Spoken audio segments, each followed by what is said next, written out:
Hello बच्चों, चलिए प्रश्न को पढ़ते हैं और समझते हैं। रिक्त स्थानों को भरिए। रिक्त स्थानों में हमें लिखा गया है ए सर्वनिष्ठ एडेस और बराबर क्या आएगा हमें यह बताना है।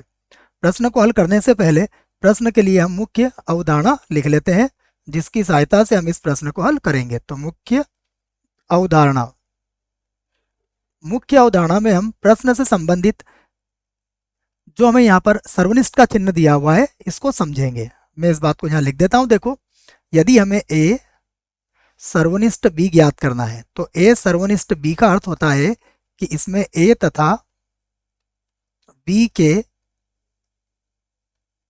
केवल उभयनिष्ठ अवयव होते हैं। केवल उभयनिष्ठ अवयव होते हैं ना। उभयनिष्ठ को मैं एक बार और लिख देता हूं ये। तो जैसा मैंने आपसे कहा कि ए सर्वनिष्ठ बी का अर्थ क्या होता है, ए तथा बी के केवल उभयनिष्ठ अवयव, उभयनिष्ठ अवयव। यह बात आप याद रखें मुख्य अवधारणा में। अब चलिए हम इसको वेन आरेख से समझते हैं। तो सबसे पहले हम क्या करेंगे, समुच्चय ए के लिए वेन आरेख बनाएंगे। तो यहां पर देखिए, हमें यह समुच्चय ए है और यदि हमें इसका वेन आरेख बनाना है तो यह मैंने इसका वेन आरेख यहां पर बना लिया। देखो, सार्वत्रिक जो समुच्चय है जिसको हम समष्टि समुच्चय कहते हैं उसको तो मैंने यहां पर u से व्यक्त कर दिया और यहां पर मैं बना लेता हूं समुच्चय ए। तो यहां पर देखिए, मैं जिसे छायांकित करूंगा वो भाग कौन सा होगा, ए के लिए यह भाग मेरा छायांकित हो जाएगा।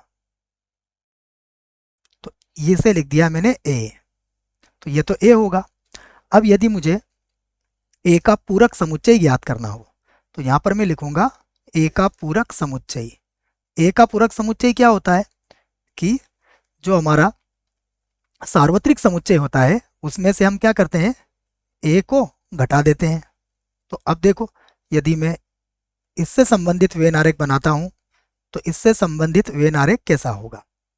यहां पर देखिए आप, सबसे पहले हम क्या करेंगे, देखो ये तो हो जाएगा u और यहां पर बनाया मैंने फिर से a, ये a है। अब यहां पर जो छायांकित भाग होगा वो कौन सा होगा, देखो यहां पर है u में से हमें a को घटाना है। तो देखिए, अब जो छायांकित भाग होगा मैं उसे यहाँ पर छायांकित कर देता हूँ। छायांकित भाग हमारे पास ए के बाहर वाला भाग हो जाएगा। ये जो भाग आपके सामने बना रहा हूँ ये इसका छायांकित भाग होगा। किसके लिए, ए के पूरक समुच्चय के लिए या फिर ए डेस के लिए। अब हमें इन दोनों की सहायता से क्या ज्ञात करना है, ए और ए डेस का सर्वनिष्ठ। तो मैं यहाँ पर लिख देता हूँ कि अतः अब देखिए ए सर्वनिष्ठ ए डेस।